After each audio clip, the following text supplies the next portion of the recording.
Hey everybody, and welcome to the 5 Bytes Podcast. I'm your host, Rory Monahan. Hopefully nothing seemed out of the ordinary during last week's episode, but in reality, that short little episode took over 7 hours to record due to a bunch of technical difficulties. I've said it before and I'll say it again because it's more timely than ever, but I would not be able to continue on the podcast without the kind support of my sponsors, Goliath Technologies and Liquidware. If you appreciate the show each week, feel free to tweet or contact Goliath and Liquidware to thank them because I'd likely have just shut it down last week and not produced an episode without their support. And while I'm at it, thank you guys so much for listening every week. If there was no audience, I'm not sure I'd be doing it either. And now for some news. The Verge have reported that ASUS just patched the ShadowHammer Malware, which was masking itself as a security update. ASUS have issued their own genuine security update to patch the malware. You can download it using their live update tool. ASUS have also made a security diagnostic tool available that allows you to run as a scan on your machine to see if you have been affected. The report states that both Kaspersky and Symantec have said they identified the malware in at least tens of thousands of cases. So definitely check to see if you're affected, and if you are, patch right away. And even if you're not affected, patch anyway if you're using ASUS to be proactive. Microsoft posted an article highlighting new features for SCCM in version 19.02. New features include the addition of the Office 365 Upgrade Readiness tool. If you're not familiar with the readiness tools, they can be very useful when attempting a migration. In the case of the Office 365 tool, it can help you keep on top of Office 365 migrations, deployments, and upgrades. The preview shows a section for querying Office add-ins that are in use and displaying them in a nice, easy-to-read chart, which is pretty handy. This version also contains updates for Software Center, including a new full dialog option for reboot prompts, rather than just the usual toast notification. The toast notifications go away, whereas these full notifications are more intrusive. There are also some improvements to the application request approval process. You'll also now be able to associate the Cloud Management Gateway with boundary groups and stop the cloud service when it exceeds a set threshold automatically. There are now extra PowerShell options like setting a timeout in the SCCM task sequences menu, as well as a new client health dashboard and much more. For full details, check out the blog post for yourself. I'll include a link with this episode, which is episode 65, under reference links on 5bytespodcast.com or in the YouTube description. Before I move away, thank you to Mike who emailed me with some feedback on that. I will look into improving the references links and how they display on mobile, and also look at how I can provide the links in more platforms than just through my site and on YouTube. F5 have launched a cloud service on AWS Marketplace. Right now there's a cloud-based secondary authoritative DNS service that's available, and soon there will be a DNS load balancer cloud service too. Obviously F5 have a pretty decent market share in enterprise IT on-premises. It'll be interesting to see if this extends now to these new cloud services. A cloud-based DNS load balancer makes a lot of sense. Michael Coxon of Durham University shared a pretty cool picture online this week showing himself accessing his SAS applications from the dash console of his Range Rover. He achieved this by accessing them through Software2 Apps Anywhere. And this is really a bad segue into a shameless plug. I hope to speak at the EUC Masters Retreat on the weekend of May 3rd, 4th, 5th in Scottsdale, Arizona on the topic of Software2 Apps Anywhere. Bryform is no more. E2EVC no longer holds events in the US. The EUC Masters Retreat is the premier independent tech conference in the United States, in my opinion. You won't want to miss it. Sign up today and I'll see you there. On the topic of EUC Masters Retreat, one of the regular attendees and speakers, former CEO of FSLogix Kevin Goodman, posted an article on BrianMadden.com this week, giving some of his thoughts and insights into Windows Virtual Desktop. Kevin has been a great friend to the community. I've had the pleasure of attending multiple conferences and events, not just the Masters Retreat, in which he spoke on a variety of different non-FSLogix topics.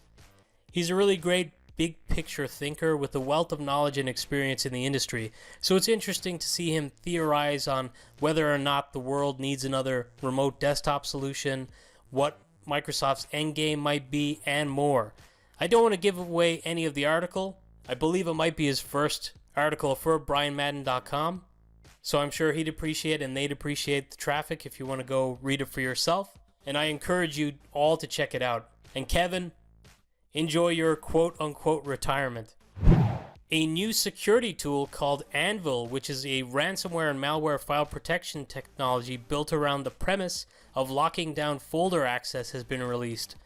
By the sounds of things, this product is different from others in that it will take protections at a folder level, blocking against encryption attempts, which obviously are key in all ransomware, and something like this would have saved a lot of asses during the WannaCry attacks. The primary and most basic feature is Anvil's rule-based technology. This is modeled on an old-school firewall using cascading rules to either allow or deny access to target folders for a given application or applications. For early access users, the pricing is pretty reasonable. Premium licenses cost $1.50 a month or $18 a year. Premium licenses for existing Drive Bender extender users is $1 a month or $12 a year. For comparison, the standard non-early access licenses will cost only $2 a month. So there is a savings by being an early access user, but even so, it doesn't look like it's going to cost all that much long term. Early access is limited though, so you'll want to register right away to avoid missing out if this interests you. Sophos Naked Security posted a story about a sacked IT guy who took down 23 of his ex-employer's AWS servers. 36-year-old Stephen Needham of Bury, Greater Manchester was jailed for 2 years at Reading Crown Court following a 9-day trial.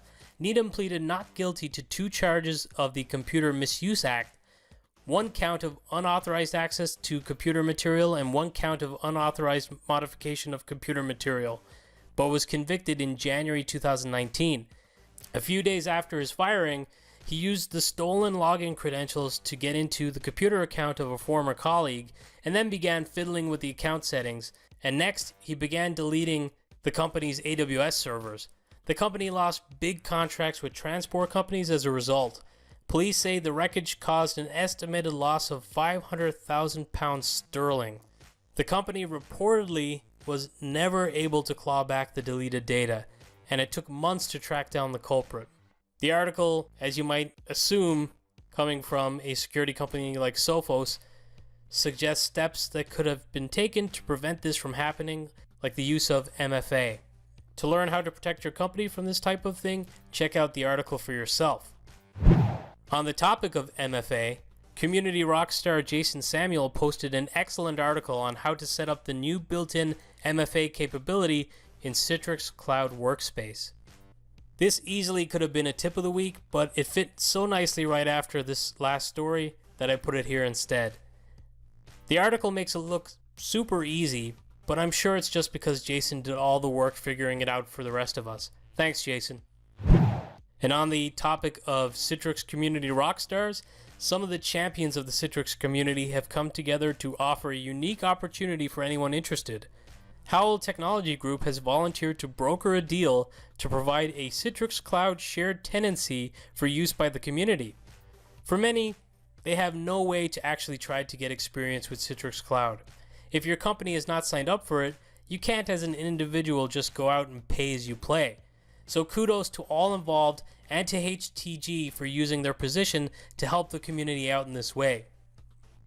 While details on how much it's going to cost individuals who want to sign up are not readily available, I believe it's going to be in the ballpark of about £300 for the year. But don't hold me or them to that, because I'm not entirely sure. If you'd be interested in finding out costing for this or putting your name down, for sure register now, because spots are limited. I believe they've already got over 70 signups and they're limited to about 100. This is a very rare opportunity. If you want to advance your own skill set, if you want to learn a little bit about desktop as a service, and SAS running on Citrix Cloud and in Azure, you should grab this with both hands. Registrations will open at 9 a.m. BST on Friday, March 29th. Another week and another great article by ICT-R. 3 articles, in fact. First up, an article using their usual comprehensive performance analysis. They answered the questions on whether or not to use an ad blocker in VDI. One type of blocking in particular had a higher transmit rate than others. To see the impact of ad blocking and for guidance on what type of ad blocking makes most sense for VDI, check out this article. In another article, they display what may be the most dramatic results of any of their performance analysis that I have read. It's on performance by Citrix VDA versions, comparing version 7.15 CU2, CU3, version 7.18, version 18.08.2, and version 18.11.1. The HDX performance improvements through versions is particularly impressive. As somebody lingering on LTSR right now, I have some envy for those on the latest and greatest based on these results. And finally, the last article to talk about is a current look at browser performance comparing IE, Edge, Firefox, and Chrome. This one confirms with actual data a lot of the assumptions about Chrome. People probably won't want to accept some of the conclusions drawn in the article, but it's hard to argue with the figures. I'll share these articles in resource links for this episode. And now this episode's hot job. David Gaunt this week posted a job opportunity. Nutanix are hiring an EUC specialist based in the UK. This involves genius level knowledge on Citrix, Horizon, Frame, PC Anywhere, which I think is an odd one to include, and VNC. David does qualify that the last two are not as important or relevant for the role as Citrix, Horizon, and Frame. If you think you're up to the challenge and this sounds exciting to you, you can reach out to David on Twitter, and I'll share a link to the tweet so you can follow him and try to DM him and get in contact with him. And now this episode's weekly webinar. This week, I've actually got 2 webinars to recommend. First up, the Virtual Expo, which is a series of webinar sessions by some of the best and brightest in the industry. It's set for Friday, March 29th at 7 a.m. Eastern. So by the time you're listening to this podcast, it's either too late and it's over, or if you're listening to it right away, it could be starting in a few hours or is already underway. It's an all-day series of webinars, so even if it's underway, you may be able to still attend some of the sessions. And the topics will include performance tuning for Windows 10 for Citrix virtual apps and desktops, several sessions on Windows Virtual Desktop. There's a great session by Dave Brett on multi-site best practices. There's a session on 20 life hacks of application packaging, and much more. The other webinar that I wanted to mention takes place on April 2nd, but it's just one in what's going to be a series of regular 30-minute webinars on specific Azure topics that people can go and do straight away without spending hours watching an online course. If you're a fan of the short-form nature of this podcast, you'll surely be a fan of this webinar series. It's being hosted by my buddy David O'Brien, who's one of the sharpest techies out there. Sign up and register today so you don't miss out. And now for this episode's scripts, tricks, and tips. This one is short, but it's a goodie. Andrew Jimenez shared a reg file that creates a Windows extension that provides a right-click option to view Get WIM info. So if you work in desktop imaging and you work with WIMs pretty regularly, or WIM files, you can take this registry file, merge it onto your system. It's going to call some PowerShell that when you right-click on a WIM file and click on the Get WIM info option, you'll display a lot of the metadata, so you won't have to go snooping around and searching for it. It's right there with simple clicks. And that's it for another week. Thank you guys so much for listening.